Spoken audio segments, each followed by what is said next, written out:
আল্লাহ কোরআনে বারবার বলছেন মোমেন হও, মুসলিম হও, কিন্তু একবারও বলেননি আল্লামা হও, মাওলানা হও। কেন বলেননি জানেন? কারণ সমাজে শান্তি ও নিরাপত্তা কায়েমের জন্য আল্লাহর বিধানের আনুগত্য করা জরুরি, আল্লাহর বিধানের পণ্ডিত হওয়া জরুরি নয়। এখন আপনি বলতে পারেন আল্লাহর বিধান না জানলে মানবো কিভাবে, কাজে জানার জন্য মুফতি মাওলানা হইতে হবে। কিন্তু না ভাই, কোরআনের বিধানগুলো এত সহজ ও সিম্পল, আল্লাহর আদেশ নিষেধগুলো এত সুস্পষ্ট, যা জানার জন্য আপনাকে মদিনা বিশ্ববিদ্যালয় থেকে বা আল আজহার বিশ্ববিদ্যালয় থেকে গ্র্যাজুয়েশন করে আসতে হবে এমন কোনো কথা নাই। আপনি যদি বাংলা পড়তে পারেন তাহলে কোরআনের একটা বঙ্গানুবাদ পড়েই জানতে পারবেন আল্লাহর হুকুমগুলো কি কি।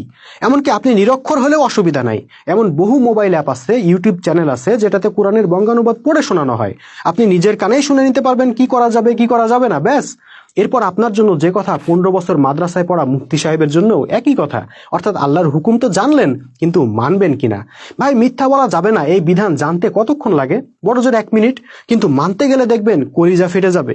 এমন বহু মানুষ আমরা সমাজে দেখি ভালো মতো আরবি পড়তে পারেন না, কিন্তু জীবনে একটাও মিথ্যা বলেননি। আবার এমন বহু হুজুরও দেখি যারা ওয়াজ মাহফিলে বসে অনর্গল মিথ্যা কথা বলেন। তার মানে তিনি মাওলানা হইতে পারছেন কিন্তু মোমেন হইতে পারেন নাই।